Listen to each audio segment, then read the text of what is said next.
Hello, welcome to Subjective. This is a series of interviews with contemporary fashion models to try and establish really the history of fashion photography through their eyes. If you happen to be watching via Show Studios YouTube, please be sure to like, comment and subscribe below. Again, I'm going to just move on, not because I'm wanting. Because otherwise we'll be here forever. We won't get through this because there's so much to talk about. But on that last topic, here we are. This is a photographer whose work, as you told me the other day on the phone, is not as well known as it should be. Oh, yeah, Melvin Sokolsky. An amazing work. Amazing work. Not only the stuff I did with him, this was a very famous shoot and has become well known. Yeah.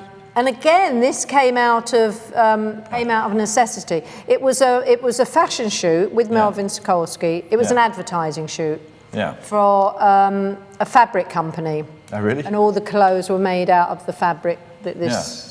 I think it was a big campaign. Yeah. And it was going to go in as a booklet, a big special printed booklet within Women's Wear Daily, which was the Bible of the fashion world, along with Vogue in America. So it was a big deal. It was a big thing to get.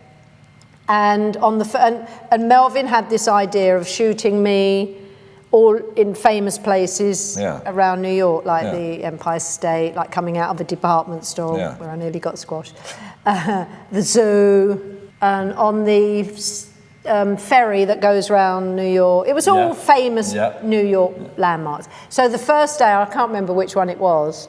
I think it might have been the zoo. It was somewhere very, with lots and lots of people there, very public. Yeah. And I came out in my dress, we had a caravan that I could change, and I came out already. And the crowd started to gather, and Melvin would get his assistants to say, "Move out the way, you're in the shot," the usual. And they wouldn't move. Right. And so he was getting so frustrated. So we did get the shot eventually, and then I don't know exactly, I think it was Mel's idea. Yeah. Him and the ad count, or maybe they went into a huddle. Yeah. And he said, "We're going to go back to the studio," he said, "because I can see this happening every day. Right. And it's going to drive us nuts." Yeah. He said, "I've got an idea. We're going to come back to the studio. I'm going to take half a dozen headshots of you in black and white. Yeah. We're going to print them. We're going to cut them out and make them into masks. Yeah. And tomorrow when we go out, anyone in the shot, they're going to have your face." It's a brilliant idea. It's a brilliant. Well, it won all the awards that year, so that's what we did. But it was funny because he printed about 12, 15, thinking he'd get them back, but of course no, because it's run off of them. People wouldn't give them back. So somewhere out in New York, there's people with old Twiggy masks. It was a brilliant idea. And what sort of man was he? Because I know about his work because I've been a photographer for 40 years, so you look at other photographers' work. Yeah. But he's not as well known as an. He's not, and I don't know why, because if you look at his work, not only the stuff I did with him, it wasn't so much fashion-y led, or beauty-led. Yeah. It was much more innovative, wasn't it? I mean, he did those ones of in the bubble that are so famous, and he did extraordinary. I mean, I think he did me in a helicopter. I wouldn't do it now, but it was a glass bubble helicopter, and I'm, standing against the bubble, looking down to New York. Scary. But did you feel, again going back to control, did you feel that you were being buffeted and pushed along, or did you feel you had any say in what you did and didn't do? No. I think you can tell just talking to me. Absolutely, yes. I don't let anyone boss me about. I mean, I'm quite amenable to people, and I always get on with people if they get on with me. If somebody starts on me, I can stick up for myself. Always, and I always have done. I can tell.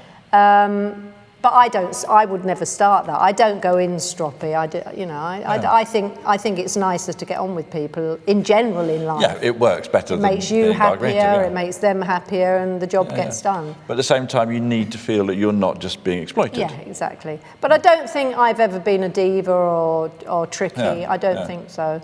And if I have, I apologise. But I don't think I have. You don't have that reputation. No, so I haven't been. I mean, I don't. But don't start on me, that's all I say. So going back to this particular shoot. Yeah. So he's on the front of the car here? So for this shot here on the in the he must have been, mustn't he? So Again, I guess he's on the bonnet driving along, is that? Yeah, I think he was laying on the bonnet. We were going very slow. Right. And the police because it was only a section of the street they'd allow us to have because we had to set it up. Right. So he was going very slow. Right, okay. But it didn't matter, it was a still. Yeah, sure. But he wanted kind of movement. And that's what I think Melvin's photography is more about than a static fashion shot or a... No, it's a scenario, it's a scene. Yeah. It's a sort of and that's often dreamlike scene, sort of surrealistic. And he, again, well, we became really good friends, him and his wife and his little boy, and we used to go over family dinners. Yeah. They were real New Yorkers. And he was the one who got Harold Paul, my bodyguard, because Mel was a big bodybuilder. Oh, was he? He was really worked out. Right. Very New York. I loved him, he was great. And he got me Harold because he knew all that was part of his world, the bodybuilding world. Yeah. Wow. And so when you were looking towards him, are you looking at a man who's speaking to you, who's gesticulating? Are you providing the performance? How does that work? How's the dynamic? Some photographers are quiet, some photographers are loud. I can't remember. I think in these shots he was probably shouting at me what to do because there was so many people around and so much noise.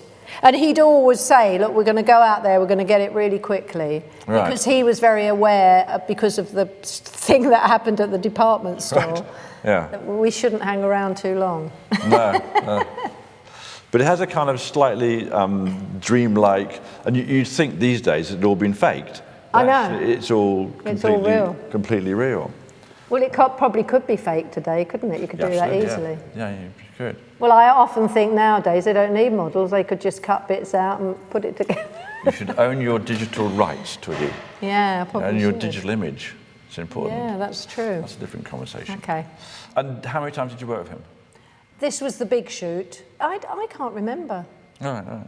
I really can't. Maybe this was the only shoot. I'd have to look it up. Were you involved? I don't remember another shoot with him, but we may have done a couple. Would he say to you after the shoot, come and see the contacts with me, let's go through the shots together? No. So when was the first emphasis in the magazine?